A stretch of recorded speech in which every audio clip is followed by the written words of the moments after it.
Hello, friends. Welcome back to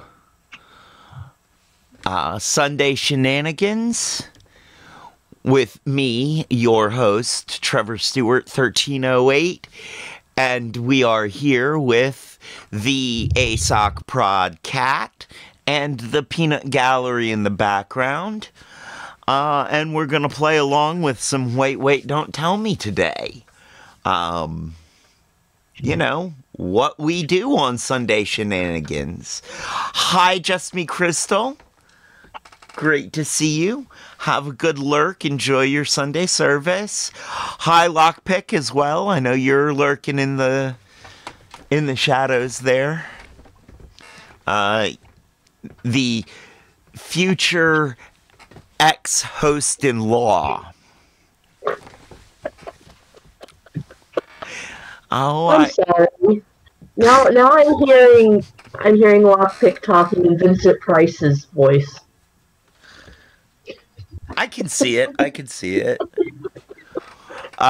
Church just ended. How was service? I hope it was good.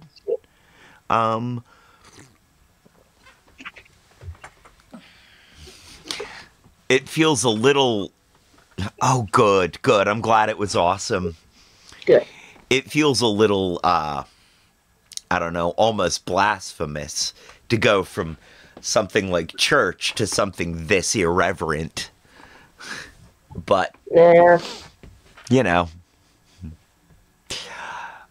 if God is everything and God is love, I'm sure God has also a sense of humor and understands. Just look at the giraffe. Giraffe, elephant, aardvark, koala bear. Duckbill platypus. If you really if you ever need to know that God has a sense of humor, look at the duckbill platypus. Do it under black light. Yes. That is proof of a divine sense of humor. No, that's just their heart's drawer. Which is still a sense of humor.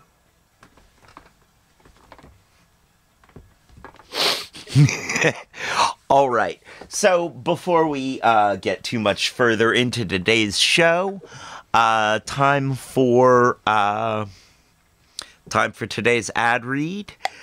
Today's pre-rolls brought to you by the Hidden Leaf, downtown Charlottesville, Virginia, above the bricks on the downtown mall. 105 West Main Street, Suite 200, between 10,000 Villages and Hamiltons, where the only thing better than their bud is their customer service, and a great place to go with some great buds to get some great buds. Bud? I'm trying to make sure I get both great and bud in there 3 times each.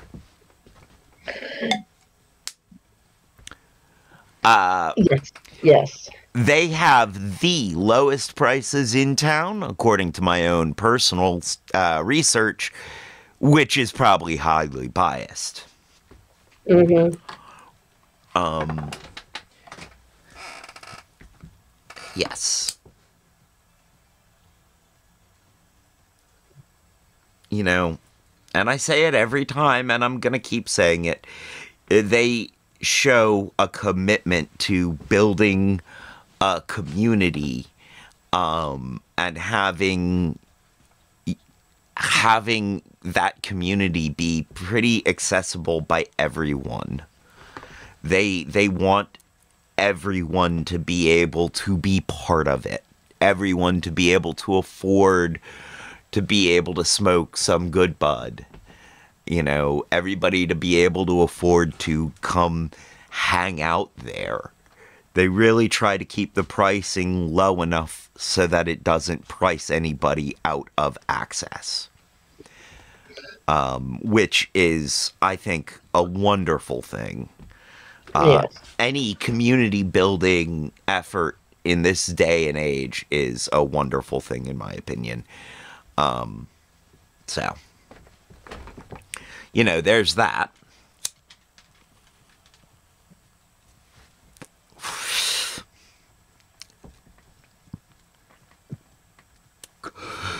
delicious and smooth every time.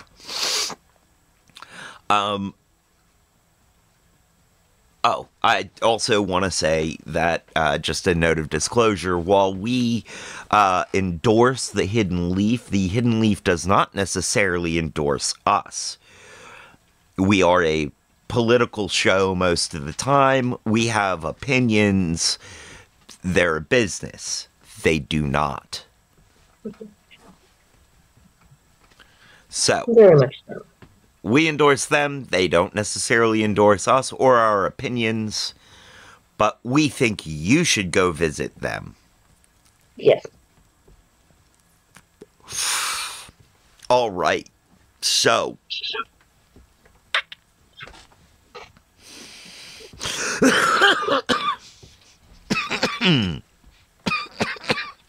before we came on, we were talking about something in the news, wondering if it made it onto this week's show. And I mean, I can't believe it won't.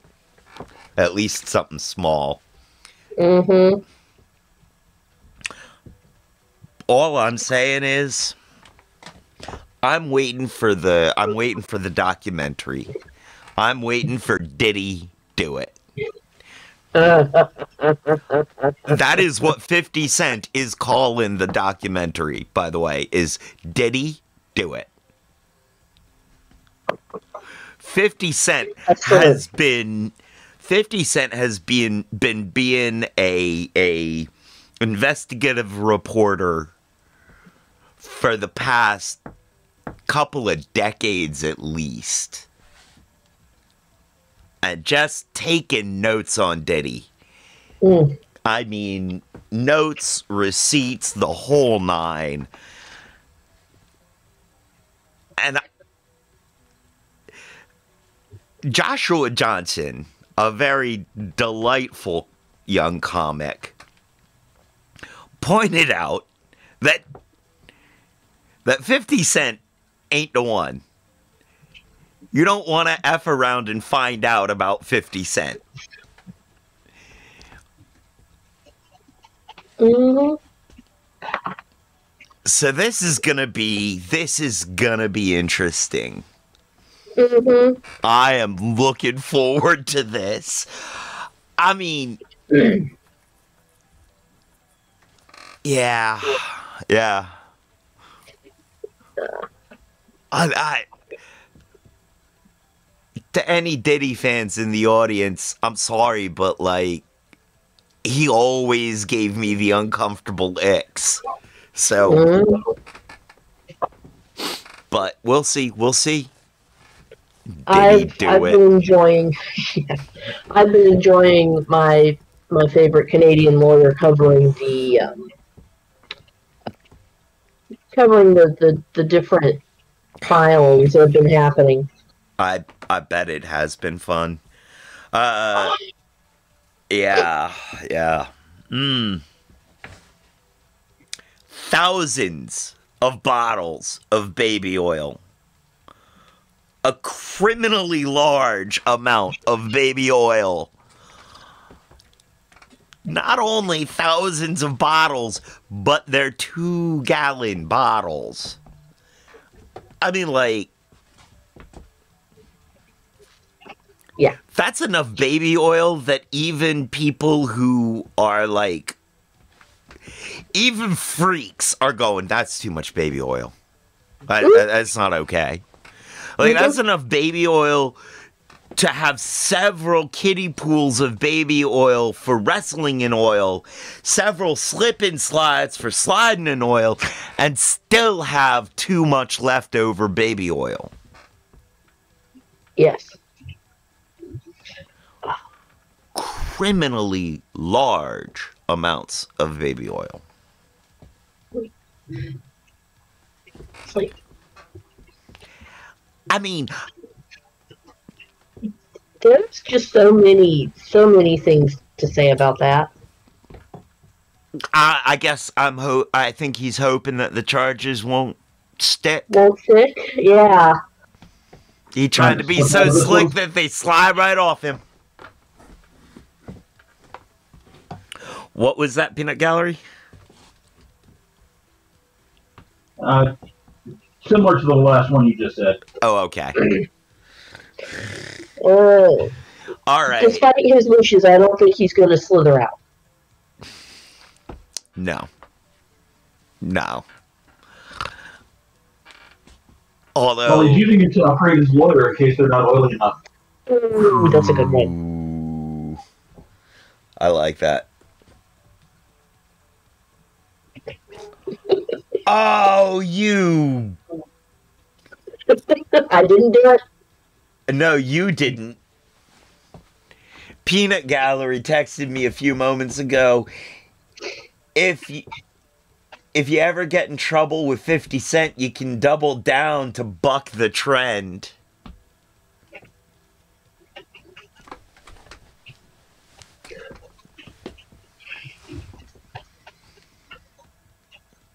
Ow. Golf clap for that one. Golf clap for that one. You. All right, let's check audio on the game.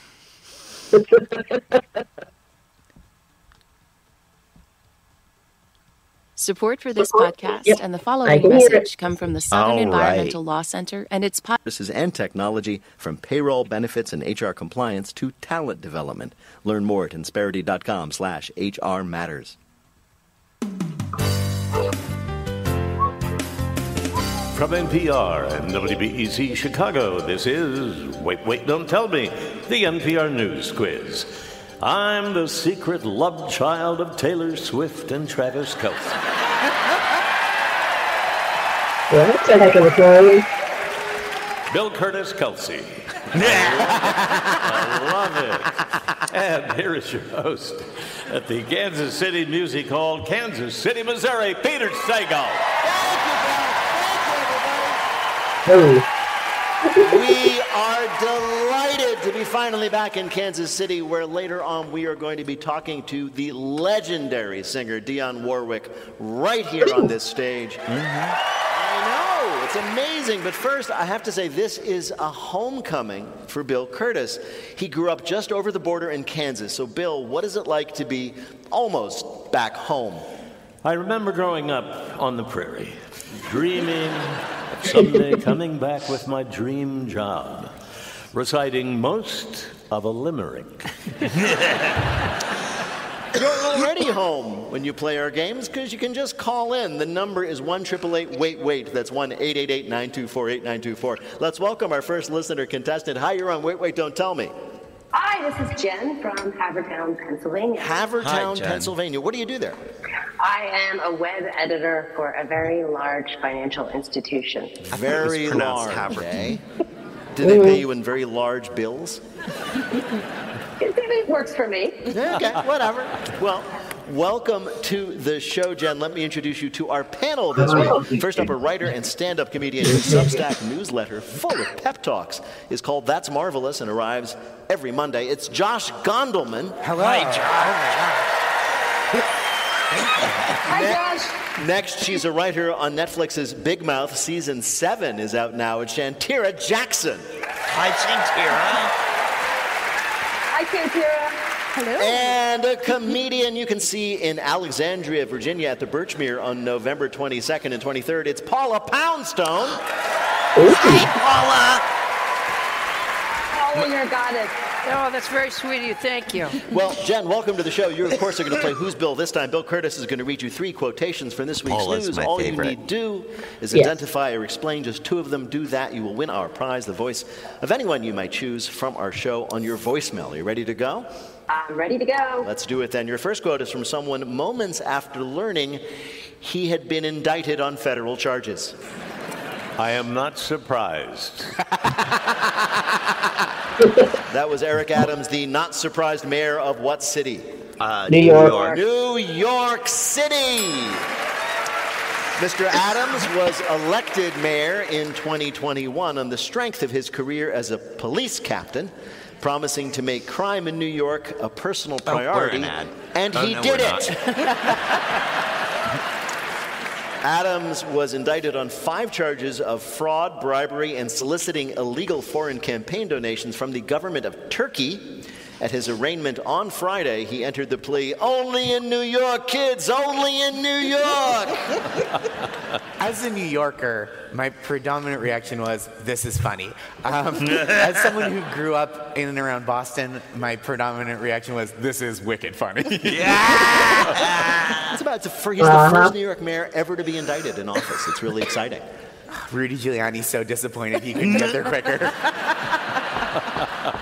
He got more than $100,000 worth of bribes in the form of free flights and upgrades on Turkish Airlines. Oh. His lawyer said he only agreed to accept the bribes after he realized he was never going to get the 12 qualifying segments by the end of the year he needed for a better status. Okay, the thing about getting an upgrade on an airline is, unless you're very familiar with which aircraft you're using, which I never am, like sometimes I'll look at my ticket and I go, oh, look, it's first class.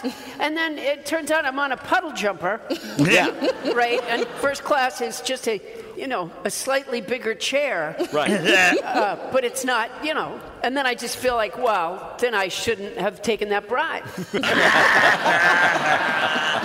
That's an additional count in the indictments. Didn't even get the lie flat seat. Right? All right, Jen, your next quote is from a New York Times story about a new dining trend. Americans are not likely to break up with endless pasta bowls and half. Peanut Gallery goes, "It was a real delight to help the Turkish." Oh. Worth it. That's a sticky one, dear. It was too sweet to leave it alone. And a little disappointing, much like the real thing. Not worth it, Edmund. Not worth it. No. Burgers overnight. So, what will finally be getting smaller at American restaurants? Portion size. Portion size, that's right. Yes. After decades of increasing portion sizes, Americans have been forced to admit that in the end, there's only so wide a mouth can open. More and more restaurants are finally trending toward smaller portions, robbing people of that wonderful, familiar after-dinner, can we take an ambulance home feeling? Mm-hmm. You know where they should do the smaller portion size? Where, Paula? Is in the all-you-can-eat buffets. Right. From now on, they'll be all you should eat. No, they should just give them, like, each time somebody comes back up to the buffet, just give them a teeny little bit. And then they have to keep returning. And eventually... So like just one tater tot? Exactly. Yeah, right. Yeah, and that would either, they'd either feel too embarrassed to go up again, or they would, or they would just become exhausted, or honestly work it off. That's true. Did you say that the restaurants were doing it for public health reasons? Because in part. Oh, bull. Absolutely not. Is the price going down? Well, that is in fact the That's hope. my question, because I feel like this is shrinkflation. It's like, no, this is for your health, but it's still $29.99. Yeah. What do you want? It's not $30. No, $29.99. It's actually, I want a 2 for $20 from Chili's, and I bet you now it's 1 for $20. I know what they're doing. Yeah, it's a smaller portion size, Terry. It's good for you. Yeah. This is actually kind of terrible because enormous portions are like the signature of American cuisine, right? Who even are we, right, if we don't do this? We're the only country that gives you a prize if you can eat the whole thing. I like the idea that because it'll be smaller, right, we won't even need a whole cheesecake factory. We'll have kind of a bespoke cheesecake workshop. Exactly. I like that. All right, Jen, here is your last quote. Earth will be hosting a new guest. That was NPR talking about something that will be orbiting Earth for 2 months. The new scientists are calling it the second thing. What? Mrs. Frizzle's yes, a work second school moon. trip. On Sunday, an asteroid will enter Earth's orbit. and will stay for a little while. We will have a, quote, mini-moon for 2 months. Although, to be clear, the technical scientific term is Earth's new side piece. I mean, it's a small moon, but it's going to lead to a lot of changes. For example, styrofoam ball sales will spike as elementary school kids everywhere have to update their solar system models. No, look, are you in or are you out? We went through this with Pluto. I can't deal with another heartbreak like this. I can't do this again. Right. I want to know why the moon chose these 2 months to come. It's very stressful right now. They should come maybe next I think February. it's possible that it's actually a probe sent by aliens who are planning a visit, but just want to check on the election results. I mean, so yes, it isn't really going to be a moon, but you know who's really excited? Neil deGrasse Tyson. Once again, he's going to have an opportunity to engage in his favorite pastime, correcting people who are happy. Bill, how did Jen do in our quiz? Jen got them all right. Perfect score. Congratulations. There you go, Jen. Thank you so much for playing. Thank you very much. It was an honor. Bye-bye. Right now, panel, it is time for you to answer some questions about this week's news. Josh, many people suffer from migraines. That's true, but according to Wired magazine, there is a new remarkably effective treatment that people can do at home. You just use a what? Hammer? You use your laptop and you close it.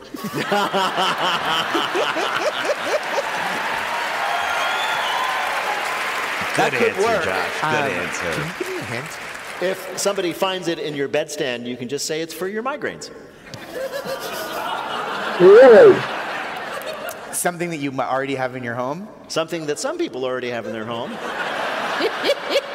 Smooth. Edibles? You said Good laptop. answer. You were wrong, Good but it answer. is an electric device. A personal massager? Yes, a vibrator. Well, thank you, though, for being discreet. Yeah. Yes, a vibrator. This is NPR, as you say at the end of the show. Research shows nasal vibration can considerably reduce pain from migraines, which is not only great for migraine sufferers, it's great for everyone else who wants to look the cashier in the eye when you buy one. It's for my nose headaches. That's okay. So you said you might already have one in your home. I'm gonna say if you're using it in your nose, what you're gonna want is a second vibrator. Right, exactly. You know it's going to become a popular cure when you hear people saying, "Please, tonight I have a headache."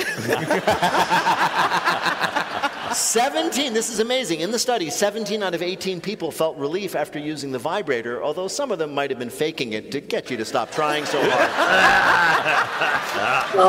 And if you don't want to spring for like a new, nose vibrator, just jam your electric toothbrush up there, I'm told. Well, I was thinking there. So it goes We're in inside the ad nose, or break. it just Yes, goes. it goes- I'm It gonna goes inside the finish. nose. This little special I'm vibrator gonna goes up your finish nose this one. and it vibrates the sinuses and through it the migraine. Yeah, that just goes to show how bad migraines are. That someone would even come up with that idea. Do you know what I mean? I do.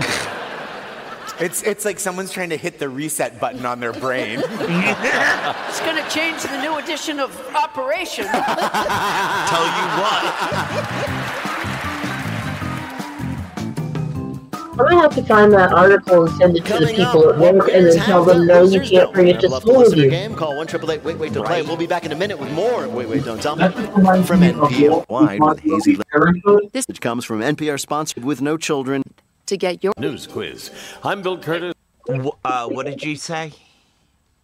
Peanut Gallery? You remember the old Steve Martin movie Parenthood? Yes. There was a time where he comes into the room holding someone's vibrator. Kid asks what it is, and someone responds, "It's a nose hair trimmer." Oh, and that whole scene where At the dinner party. well, also no, because that's in Parenthood. There's also the scene of Dan Aykroyd using the nose hair trimmer earlier in the movie. Oh. Oh. I need to rewatch that movie. I have not seen that in too long. Parenthood was such a great movie. Underappreciated, I think. Well, I don't know. I don't know if it holds up now. I don't know if it still holds up.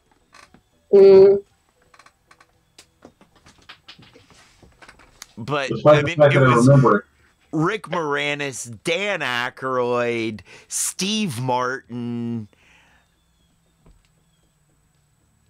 and a whole bunch of other people. Like, it was an ensemble cast. Despite the fact that I remember, I was not a big fan of it.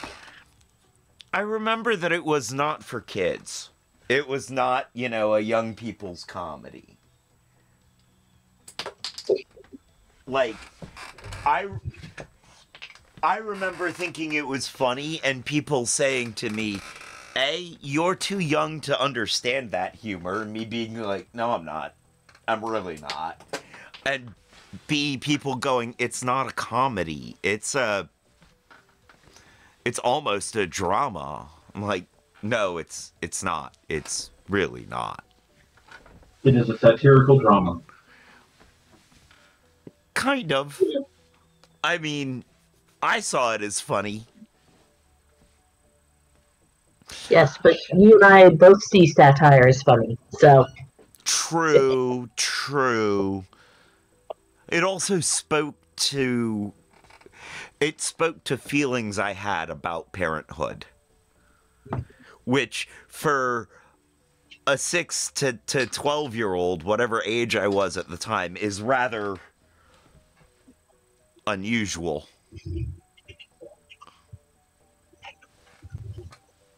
All right, now that we're back from ad, and they're back from ad, let's get back to the game. Right. I'm Bill Curtis. We are playing this week with Josh Gondelman, Paula Poundstone, and Shantira Jackson. And here again is your host at the Kansas City Music Hall in Kansas City, Missouri, Peter Sagal.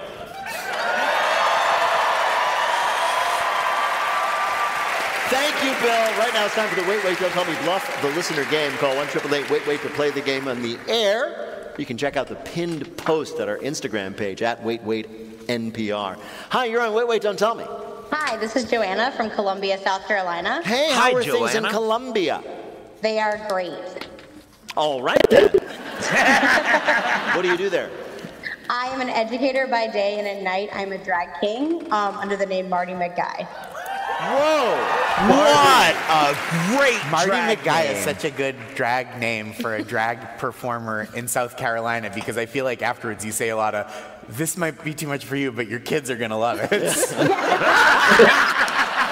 It's usually a lot of young performers that have never seen the movie and like, oh, that old movie? So, you know, but occasionally someone gets it. Just so you know, if you went back in time as far as Marty McFly went back in time in the movie, you could see the premiere of the movie. But that's not here nor there. Joanna, we have invited you here to play the game in which you must tell truth from fiction. What's the topic, Bill? The secret of my success. Winners all have secrets to their success. I will let Another you in Marty on McGuy mine. Did you know movie. there are companies that let you make your own Ivy League diplomas? This week we heard about a surprising secret to success in the sports world. Our panelists are going to tell you about it. Pick the real story, and you'll win the waiter of your choice in your voicemail. Are you ready to play? Yes. All right. First, let's hear from Shantira Jackson. Neil Dowden has been scooping ice cream in his family's local ice cream shop in Savannah, Georgia, since he was tall enough to see over the counter. And at 5'2" and 110 pounds, he's still not much taller. 6 months ago, on a dare, Neil entered a local arm wrestling competition and took out his opponents in 6 seconds due, observers say, to his incredibly muscular right arm, which after a decade of scooping weighs as much as the rest of his body combined. He then advanced to regionals and won there too. Last week, he made it all the way to the Buffalo Wild Wings World Arm Wrestling League Championship, where he was crowned national champion, winning the coveted Golden Wild Wing Championship trophy. He then dropped it on the floor, smashing it, after making the mistake of trying to pick it up with his left arm. An ice cream scooper finds that was excellent training to win the national championship in arm wrestling. The next story of an athletic edge comes from Josh Gondelman. When the Boston Celtics clinched the 2024 NBA Finals, all of America rejoiced as one. We did? Even outside the Bay State, basketball fans were curious about how this team executed such a dominant run to the title, and now we have an answer. In a recent conversation with Boston-based Interview magazine, "Are you serious right now, kid?" The famously intense Celtics head coach Joe Mazzulla responded to the buzz around his team with, well, a different kind of buzz. "Bees are our greatest teacher. They represent chaos and harmony all at once," whispered Mazzulla while making unflinching eye contact with his interviewer. "He's not kidding," added Celtics star Jason Tatum. "At first I thought one bee had gotten into the gym, but then there were more and more all over the court. Plus, Coach Mazzulla was wearing one of those beekeeper outfits with the mask and everything, which is rarely how he dresses for practice." Winning the title hasn't dulled Mazzulla's unorthodox style. When asked about his plans for this season, he answered succinctly and without hesitation. 3 words. Not spiders. Bees. Live buzzing bees, the secret to the Boston Celtics success. Your last story of Jocks getting a jump comes from Paula Poundstone. The Buffalo Bills have started their season with 3 straight wins, and Buffalo Bills quarterback Josh Allen credits the team's passion for playing Catan as part of the reason why. It's a board game. They play it a lot. Yes. Why? To quote one player, there's less to do in Buffalo. Okay. Supremacy in Catan, a civilization building game, requires strategy, teamwork, and adaptation. It is played with 3 to 4 players and is low impact. Very low impact. In fact, unless the players engage in pushing and shoving over seating arrangement, there's no impact at all.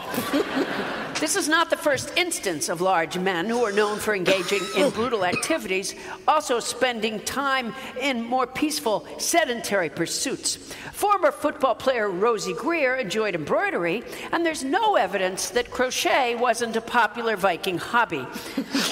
Not the NFL team, the actual Vikings. All right. One of these was the secret. C. Just some athlete or team success somewhere. Was it from Shantira Jackson, the country's... What was that? So I want A to be the actual one, but I'm picking C. Yeah, I want A to be the one too, but I know it can't be. The ice cream does not provide enough resistance for that to be a thing. You need something that provides way more resistance. Taking the ice cream back from Cranky Kids? That's possible. I mean, solidly brick frozen ice cream, maybe? But, like, they don't serve that. Yeah. The rest of it, everything down to the Wild Wings arm wrestling championships. That rings true. Anywhere where to host arm wrestling championships, I believe that Wild Wings would be the place. Yeah. All right, let's see. We're both saying C. Yes. Country's newest arm wrestling champion got his asymmetric strength from scooping ice cream for a long time. From Josh Gondelman, the secret to the Celtics' run to the NBA championship was bees, live bees introduced at their practice. Or from Paula Poundstone, the reason the Buffalo Bills are off to a 3-0 start is because the team bonds by playing the board game Catan. Which of these is the real story of athletic success we found in the news? Well, I'm going to have to go with Paula's story because my drag family, when we're not performing, we also play a lot of board games, and it does bring us together. So I'm going to go with Paula's story. All right. Well, we actually have, to bring you the real answer, one of these athletes who's benefited so much. We love Catan. The land of Catan is slowly expanding. We actually have 2 different boards. It gets the competitive juices flowing. That was Buffalo Bills tight end Dawson Knox talking about his team's intense Catan rivalry in the locker room. Congratulations, Joanna. You got it right. Thank you. You earned a point for Paula. You've won our prize, the voice of your choice in your voicemail. Congratulations. Thank you so I'm just saying. Bye-bye. Turns out that they invented a board game that will fix all the world's problems. And now the game we call Not My Job. Dionne Warwick is a legend of American music, a winner of 6 Grammys, a member of the Rock and Roll Hall of Fame. And she saw this coming. On both the Apollo Theater and the Hollywood Walks of Fame, she is performing this weekend here in Kansas City. We are thrilled she could spend some time with us. Dionne Warwick, welcome to Wait, Wait, Don't Tell Me. Thank you. So your first of many hits, Don't Make Me Over, was released in 1962. Sure was.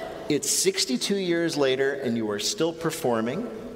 Are you still enjoying it? Are you having fun? Oh, yeah. I mean, it's something I've always tell people. I never wanted to work. To work? Ever. No. And when this ever becomes a job, that's when I take my ballet slippers and do my pirouette and say, bye.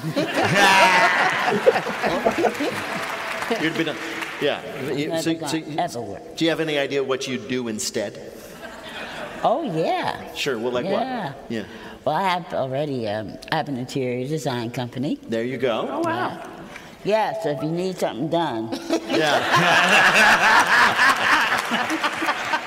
Yes. I was wondering what those paint stains were, but now I know. Yeah, that's great.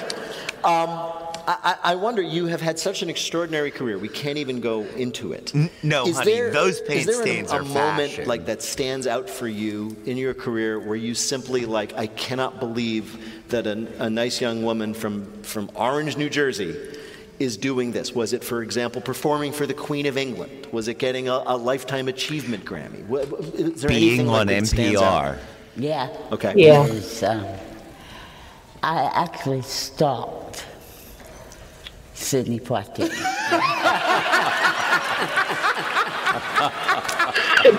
I did. I really did. I don't think anybody can blame you for that. Okay. No, I think I speak for America when I say, do tell. Yes, please. I was coming out of a recording session, and we were walking down Broadway, and all of a sudden I realized I was walking behind Sidney Poitier. Okay. And I said, oh my God. And you know, you've seen it in film. I did it. When you walk behind somebody, you don't want them to know that you're walking behind them, and then they stop and you stop and you. So he So he spins around because it's like someone's following me, and you did the thing where you looked away. Oh no, I just happened to be standing here 2 feet behind you. Just... No, he stopped at a red light. That's when he turned around and said, young lady, I said, you talking to me? You've been following me. Is there a reason? And of course I said, I had a complete loss of words. Really? And I finally got up the nerve to ask him, will you sign this piece of paper for me? He said, of course I will. And he did. And I still have that piece of paper. Oh, nice. All right. Forgive me, but did it not occur to you at that moment to say, I'm Dionne Warwick? Perhaps you know me from my many gold records. I don't think he would have cared. It is amazing amazing that that is the story you chose to tell from your remarkable career, and I kind of love it. Before we get to our little game with you, I did want to ask you about something else. In addition to everything else you've done, you have now been called the Queen of Twitter. You adopted Twitter, and you are very good at it. Thank you. And I'm sure I have no doubt, having met you now, that you do it yourself. Here are some of your best tweets. We have them here. Here's one from 2021. I just heard about Leonardo DiCaprio's 25-year rule. His loss, you don't know what you're missing.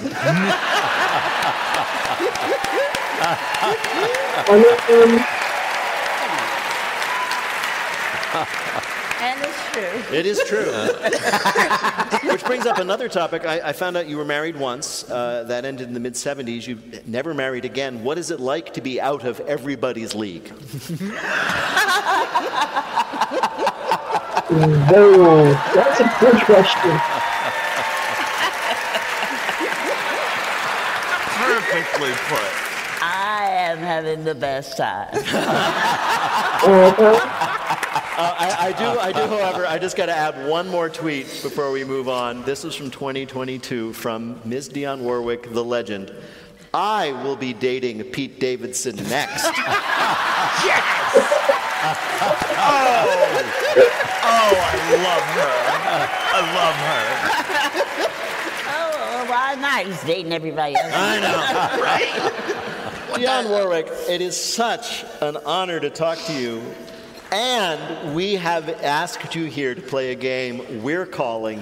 Oh, so that's what friends are for. That's what Friends are for. Obviously one of your greatest signature hits. But as great a song as it is, it doesn't cover all the things Friends are for. So we're going to ask you 3 questions about other things that Friends do. If you get 2 right, you'll win a prize for one of our listeners, the voice of anyone they might choose for their voicemail. Friends are for waking up in jail, looking at you, looking at them, and saying, I didn't think he was a cop either.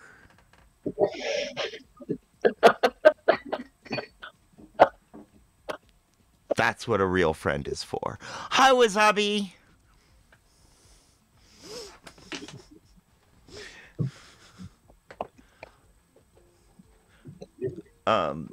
You know, I'd say friends are there to bail you out of jail, but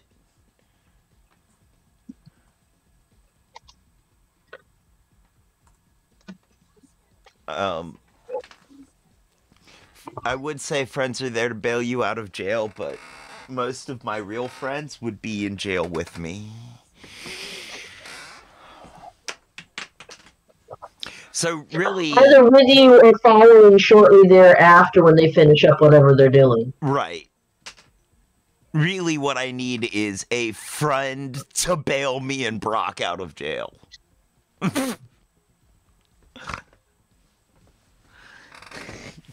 That's really, you know...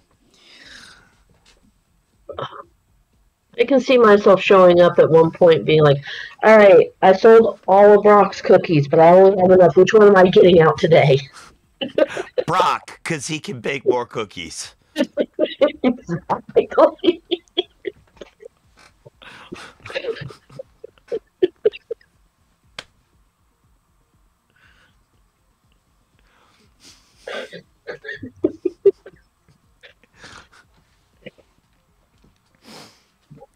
All right, we're going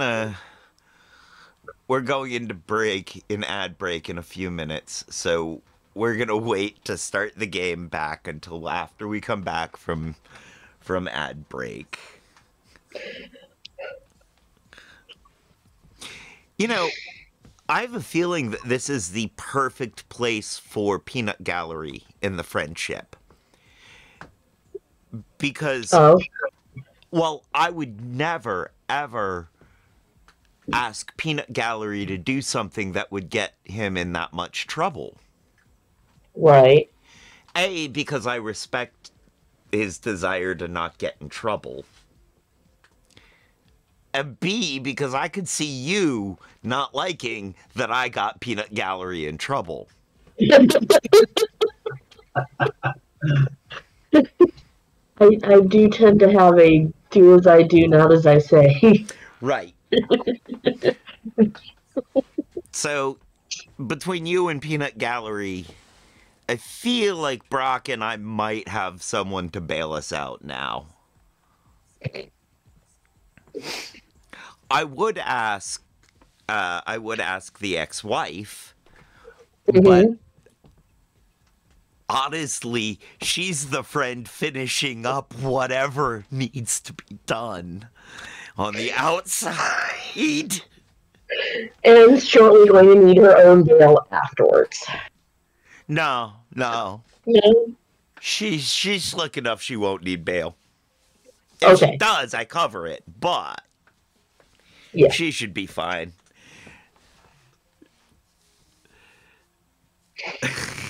You know, it's not like I've been developing a team or anything for this kind of stuff.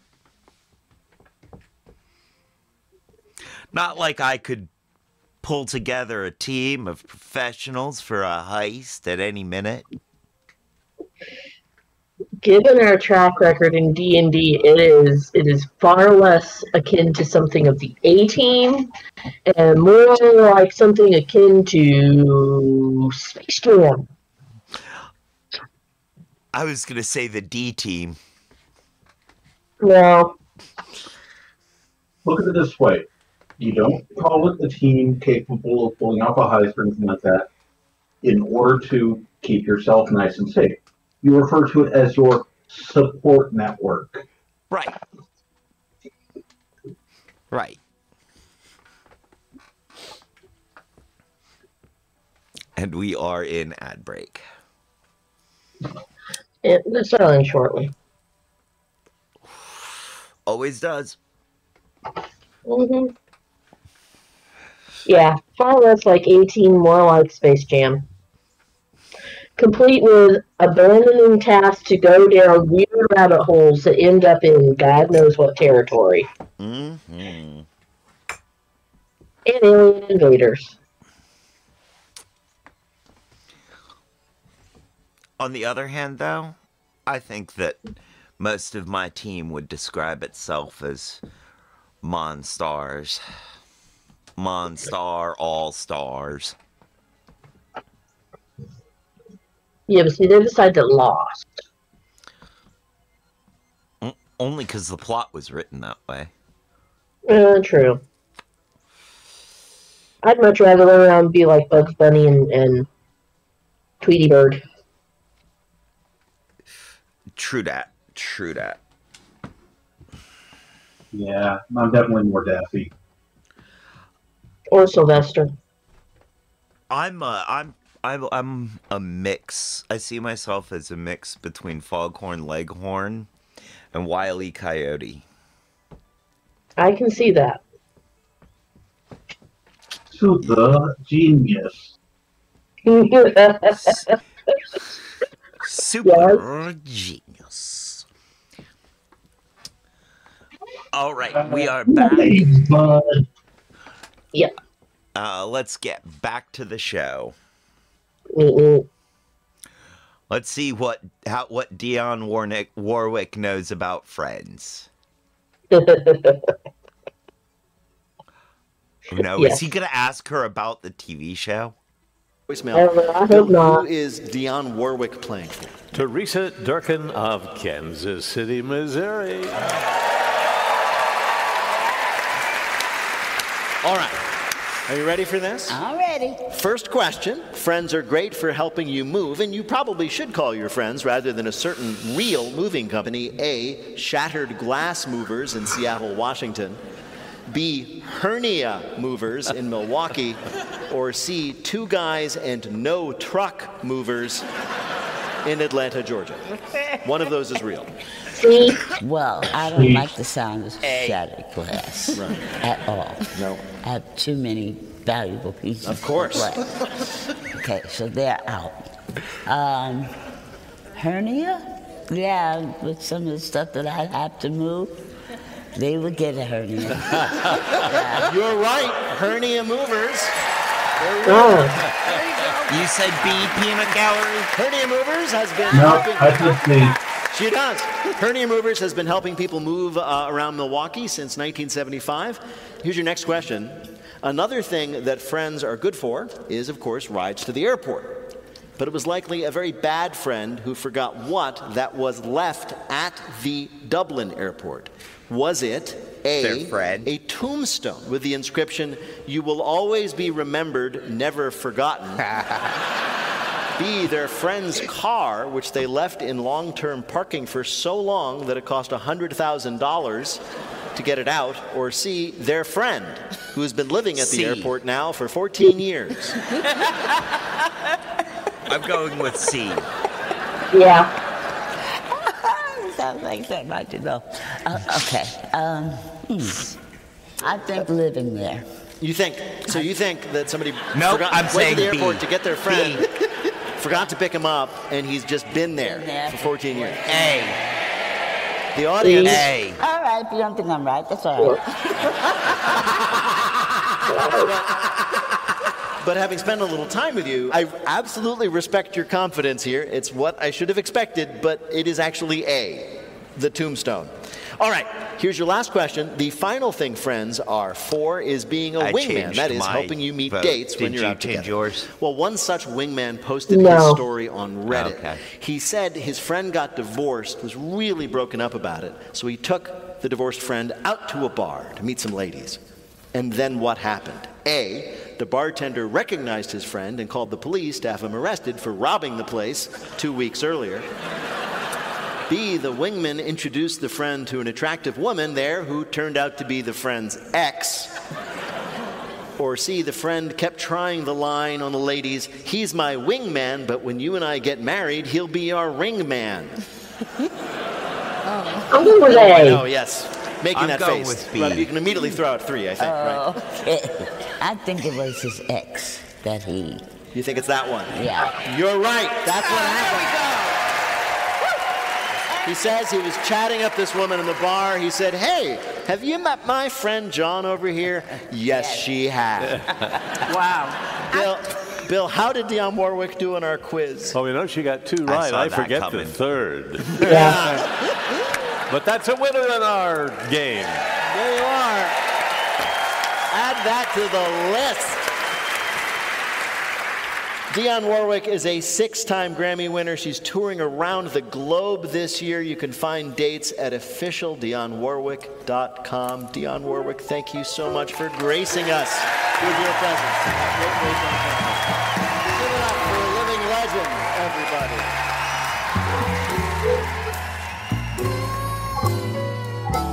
In just a minute, Bill has a warning about an adorable but deadly menace in our Listener Limerick Challenge. Call 1-888-WAIT-WAIT to join us on the air. We'll be back in a minute with more of Wait, Wait, Don't Tell Me.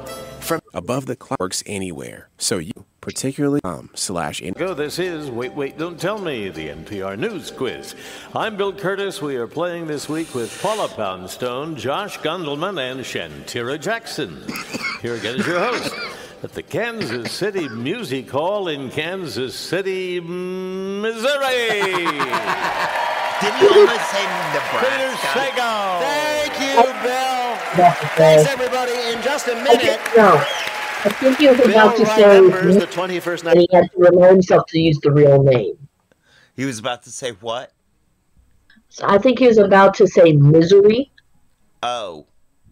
And remove himself, you stop and use the real name. Okay. Because I've heard my mother make the exact same change. Okay. I wonder how many people caught that. I don't know. Good question. Of September in our Listener Limerick Challenge game. If you'd like to play, give us a call at 1-888-WAIT-WAIT. That's 1-888-924-8924. Right now, panel, some more questions for you from the week's news. Paula, there was a trend during the pandemic where friends bought homes together to save money. Now, years later, according to the Wall Street Journal, those people are facing what problem? Selling their homes. Well, not exactly. Eviction, breaking up. No, breaking up with whom? Well, they're breaking up with their friends. They're not sharing the home anymore. Why? They don't get along anymore. Exactly right. It seems like a great idea, right? There's a horrible You idea. can't afford that lake house getaway on your own, but if you buy it with your friends, you can all afford it. Plus, you have to hang out together more, and there's no way Steve's banjo practice will get annoying, and you will absolutely get used to the smell of Monica's hamster. Well, now, many of those people are trying to buy their friends out or get their friends to buy them out before the house gets impossible to sell because of the murders that will happen there. Yeah. I think I would be one of those people who was hoping to be bought out, because if we did this together, you knew I didn't have any money. Right. I can't buy you out. I could barely buy my way in. Shantira, this week, the World Emoji Awards, which is real, announced next year's most anticipated emoji. What is it? Little tacos. Oh, they got that. They got that already. Big tacos. Oh, also, it's yet another face. We have faces for happiness. We have faces to express sadness. The image will be one of those faces, obviously we're familiar with, and it will have like dark circles under its eyes. Oh, tired. Depression. Exhaustion. Are we talking about what happens to my face or just everybody's Exhaustion. face? Dark circles, sleep deprived. Yes, exhausted. That The is. exhausted emoji is coming. Yeah, we need that. Right, it looks like all the other faces, but it's frowning and it's got bags under its eyes. Basically, That's also depression. it is. You can use it for that. There are no rules. Basically, it looks like your face after a long Zoom meeting, and as we all now know, during the entire Zoom meeting. I can't believe it took us this long to get to exhausted. Exhausted is one of my top 5 emotions. Right. And we have like, it'll be like frowning and blushing for like when someone, when you send someone a nude picture and they don't respond fast enough, or like smiling with one tear for like when you're watching someone get married on TV and you don't want the people you're with to see that you're weeping while you watch the movie. Right. You might be interested in what other emojis are being introduced next year, so get ready. You're going to get the leafless tree indicating, fall, winter. Depression. That's also depression. Yeah, A fingerprint indicating a clue, or to Shantira, depression. And a purple splatter indicating you just killed Grimace. Well, then that's where they're looking for the fingerprint. They're like dusting for clues. Yeah, it's like purple splatter, fingerprint, smiley face. I got away with murdering Grimace. Bags under the eyes. I haven't slept for days. I feel so guilty that I murdered Grimace. Coming up, it's lightning fill in the blank, but first it's the game where you have to listen for the rhyme. If you'd like to play on air, call or leave a message. 1-888-WAIT-WAIT. That's 1-888-924-8924. You can always click the Contact Us link on our website, waitwait.npr.org. You can catch us most weeks back at the Studebaker Theater in Chicago, or come see us in Detroit at the Fox Theater on November 14th. You can also check out the How to Do Everything podcast, where this week Mike and Ian teach you a hiccup cure that once saved my life. Hi, you're on Wait, Wait, Don't Tell Me. Side of the glass. Hey, my name is Ryan, and I'm from Atlanta, Georgia. Hey, how are things in Atlanta these days? Trying to stay above water at the moment. Yeah, I know. It's getting a little rainy there. Well, I hope you avoid the worst of it. What do you do there? I'm a CPA. I work as an accounting manager for an insurance company. Okay, I'm going to ask you this. I grew up with the cliche, the stereotype that accountants are boring. Can you disabuse me of that notion right now? I'm not, but the rest are. That's good. Throw those other CPAs under the BUS. Exactly. Ryan, welcome to the show. Bill Curtis is going to read you CPAs 3 news-related limericks. Economists Of are course, with the hilarious. last word They're or phrase missing from each. If you can fill in that last word or phrase correctly on just 2 of the limericks, you will be a winner. Ready to go? Let's do it. Here's your first limerick. Celebrations hit men in the worst way. We cannot let loose Father's and Day. let mirth play. Yeah. We love hate the tension, and gifts cause real tension. We men can get weird on our birthday. Birthday, yes. An investigation by GQ magazine into how men feel about celebrating their birthdays finds that they feel super weird about it, to which their girlfriends reply, I've already said I'd plan it for you, you just have to give me the emails. According to this article, many men feel there's a cultural stigma about asking others to celebrate their birthdays. One man said, quote, I feel like there's something in the male straight culture where after your early 20s, making a big deal of your birthday is a bit cringe, unquote. Or if the entire Chili's waitstaff just put a sparkler in your brownie sundae and are coming over to sing, a lot cringe. Yeah. I'm right there with that. I don't like celebrating. You don't like celebrating your birthday? I don't. And I don't like to open presents. I have 3 packages on my desk right now. 2 were gifts last Christmas. And another one was a gift from, I don't know, 3-4 years ago. I think I'm obligated to ask you, why not? I just can't open them. I can't give them to me. So wait a minute. I mean, I have to say, everybody listening, if you want to send Paula a present, direct it to me. I love presents. Give me stuff. Even stuff I don't want, I want it. Thank you for that. Thank you. I got you. All right, Ryan, here is your next limerick. My thoughts sometimes feel So like relatable. a threat blitz. But with video games, I'll reset this. To avert mental shocks, I will turn and stack blocks. My doctor says I should play Tetris. Yeah, Tetris, yes. Tetris. Researchers in Sweden may have found a mental health miracle. Patients who focused on a traumatic memory and then played Tetris for just 20 minutes had their number of intrusive thoughts drop by 86%. Wow. It's true. If 20 I'm sorry, minutes of what was he Tetris saying? helps I was your stacking well-being that blocks in much, my head. just imagine what 14 hours of playing Candy Crush in the toilet can do for you. This is true. When I So was a you were little walking kid, when we he had just said? gotten a Nintendo, and my dad would stay up really late playing Tetris, and I could hear the music through my bedroom door, and I would fall asleep to the Tetris music, and I would have these dreams every night that I was falling and spinning and spinning and falling. So your trauma is Tetris. It's Tetris, yeah. So maybe you should play some Tetris. All right, Ryan, here is your last limerick. By the river I was a slow trotter, till I passed by that fiend in the water. Otter. Don't trust the sweet eyes of those furry, wet guys. My friends, I've been mauled by an... Wow.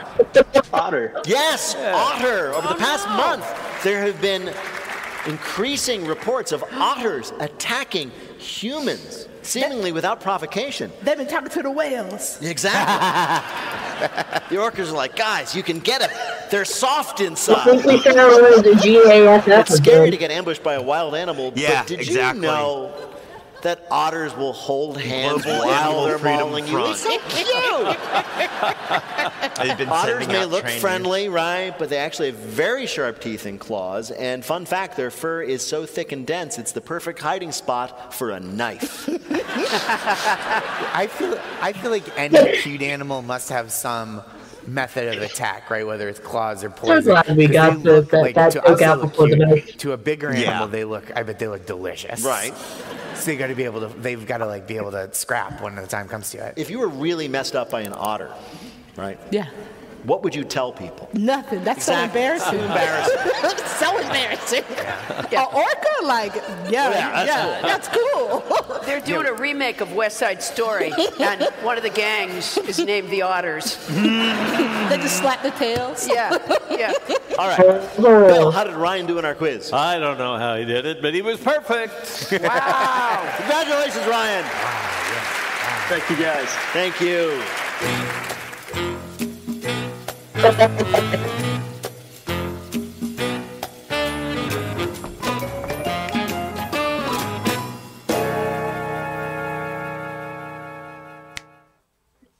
The following message comes from NPR sponsor Ameriprise Financial. Chief Market Solutions. If they're NPR sponsors care for paramedics growing their careers, in which to answer as many fill-in-the-blank questions as they can. Each correct answer is worth 2 points. Bill, can you give us the scores? Josh and Shantira each have 2. Paula was hot tonight. She's got 3. 10, all right. You're at 6. So, Josh and Shantira, you're tied. Shantira, I'm going to arbitrarily choose you to go first. So, the clock will start when I begin your first question. Fill in the blank. On Thursday, Hurricane Helene made landfall in blank. Florida. Right. Florida. Months after being disbarred in New York, former Trump attorney blank was disbarred in D.C. Giuliani. Yes, this week President Zelensky visited the White House to ask for continued aid for the war in blank. Ukraine. Right. On Monday, the FDA approved an at-home blank vaccine. Flu? Yes. While preparing for a house sale, an appraiser opened a dusty file cabinet and found blank inside. Chicken nuggets. One of the first ever copies of the U.S. Constitution. Same thing. On Monday, 3 astronauts successfully returned from the blank. Space Station. Space Station. Yes. Of the astronauts that did return to Earth, blank of them were the ones stranded there by Boeing. 2? 1. None of them. Yeah. They're still up there. A 14-year-old boy in the UK was spared prosecution this week because blank. He tweeted, "Please don't." No. He was spared criminal prosecution because his parents were already really mad at him. The boy was one of over 1,200 people arrested in a series of riots in England this summer, but prosecutors decided, quote, the wrath visited on that child by his parents was enough, unquote. You know, it's one thing to get arrested. It's rougher when your mom says to the police, wait, you're not going to tase him? Give me that. Bill, how did Shantira do in our quiz? 5 right, 10 more points, total of 12, puts Shantira in the lead. All right. Josh, my friend. All right. Josh, you're up next. Please fill in the blank. On Thursday, Israel rejected a U.S.-backed ceasefire deal with blank. Lebanon. Right. On Tuesday, the Senate passed a bill guaranteeing Donald Trump and Kamala Harris the same level of blank protection as a sitting president. Secret Service. Secret Service? Right. This week, Thailand officially ratified a law legalizing same-sex blank. Marriage. Right. On Wednesday, a bankruptcy judge approved the auction of InfoWars, the website owned by blank. Alex Jones. Right. This week, United Airlines offered a woman a $50 travel voucher after she complained that her feet were freezing during her flight because of blank.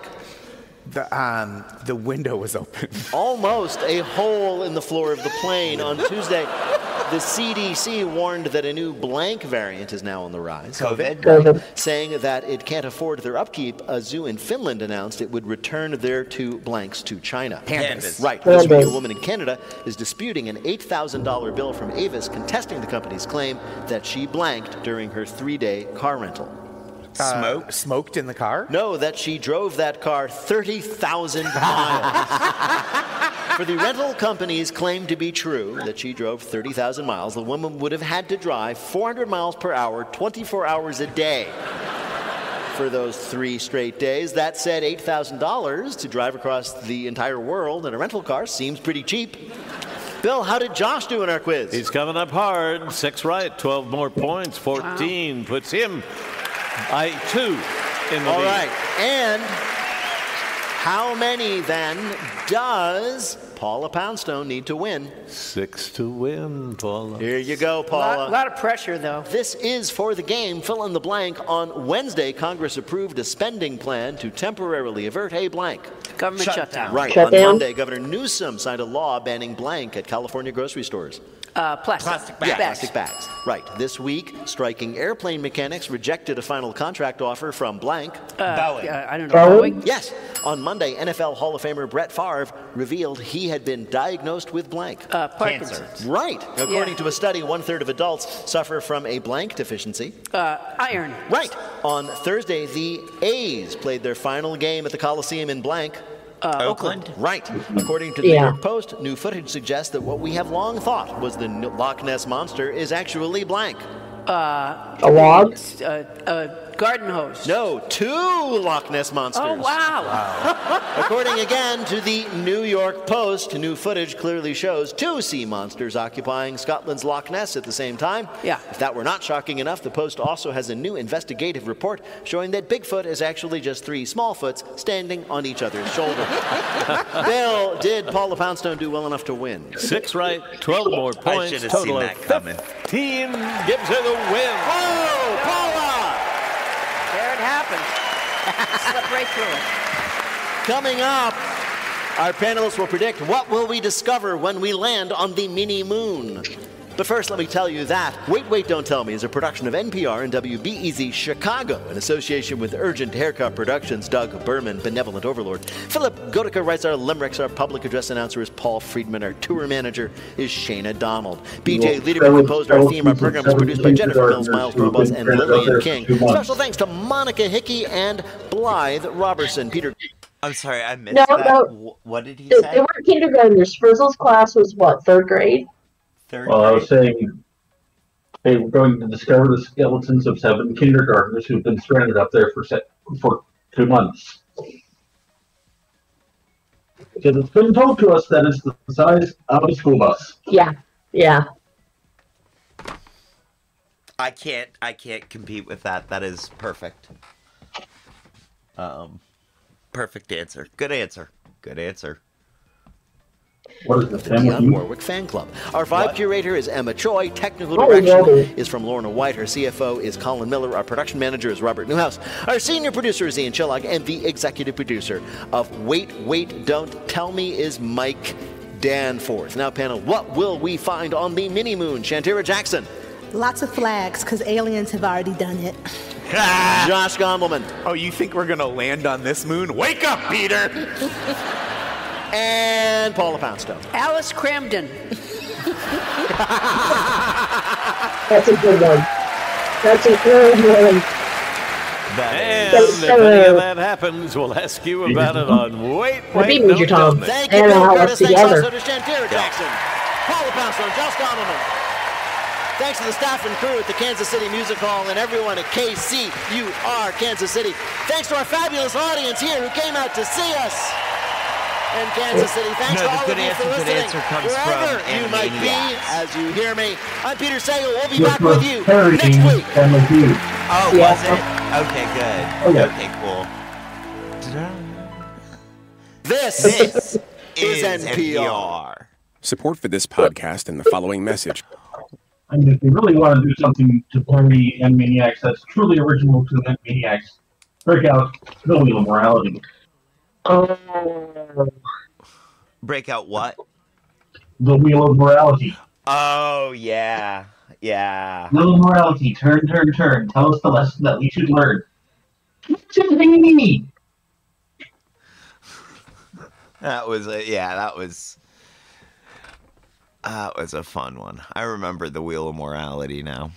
Well, all right, friends. Thank you for joining us. We're going to try and get into our closing screen before we get to ad and then raid out to JB 1200 of the No Pants Raid train. Thank you, everybody, for sticking around, playing with us. Thank you, Jessme Crystal. Thank you, Wasabi. Thank you, Lockpick, for being in the chat. Thank you, Kat. Thank you, Peanut Gallery.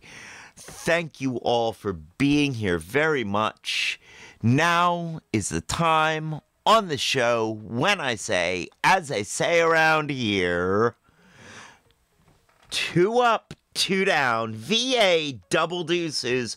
We're out, y'all.